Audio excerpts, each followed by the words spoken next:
The Art of Conversation, 12 Golden Rules by Josephine Turk Baker. Golden Rule number 9. Make your speech in harmony with your surroundings. Let us walk along the shore, away from our friends at the hotel. The night is far too beautiful to spend in discussing the merits of biscuit and honey compared with those of strawberries and cake. And with such a sky and such a scene before them. And the day, how perfect it has been. The blue sky leaned silently above, and all its high and azure-circled roof beneath the wave was imaged back and seemed the deep to pave with its transparent beauty.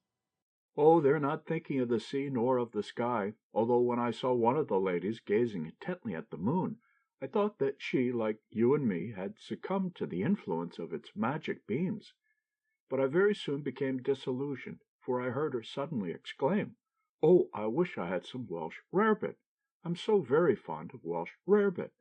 Her thoughts were evidently relevant, as the moon probably suggested to her green cheese, and from that it was only a step to the toasted article. I dislike to hear a person express a fondness for food. I know that it is correct to use fond in this way, but to me fondness should be used only with reference to one's friends. But to be fond of Welsh rarebit, I should prefer to use another expression. Of course, you aren't fond of anything but flowers and books and music. Oh, and the moon. And people, they come first. Everybody? Not everybody, only a few. Including? I think that we should go back to our friends. And discuss Welsh rarebit? Let us take this boat and glide over this silvery lake. We can find more interesting subjects to talk about than edibles. And if we cannot, we can at least be silent and let the glorious night speak for us. Because of just such nights, I come here every year. But the moon, like the sun, shines everywhere for all. Yes, but not everywhere alike. There must be trees with branches outspread to catch its silvery beams, and giant hills in the distance to form a heavy background. The full moon shining on our great Lake Michigan is a glorious sight, but that which is needed to make the scene perfect is not there. But here nothing is wanting. O beauteous lake, how radiantly dost thou wear thy jewels upon thy bosom fair, made fairer still by Luna's silvery beams. The poet is nature's interpreter. He expresses what we feel, what we should wish to say, were we able to express our thoughts in poetic language. But sometimes he does not interpret truly.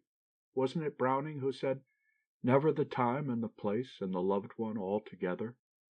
I don't see the relevancy of the quotation. We must go back to the hotel. Our friends will miss us. But you haven't heard my lesson yet, as we used to say in school. I have to recite all the golden rules and add our new one. What shall it be? Rule number 9.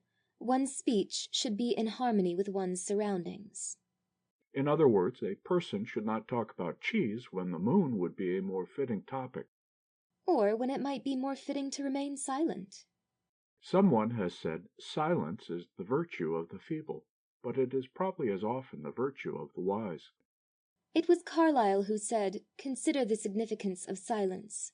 It is boundless, never by meditating to be exhausted, unspeakably profitable to thee. Cease that chaotic hubbub, wherein thy own soul runs to waste, to confused suicidal dislocation and stupor. Out of silence comes thy strength. Speech is silvern, silence is golden.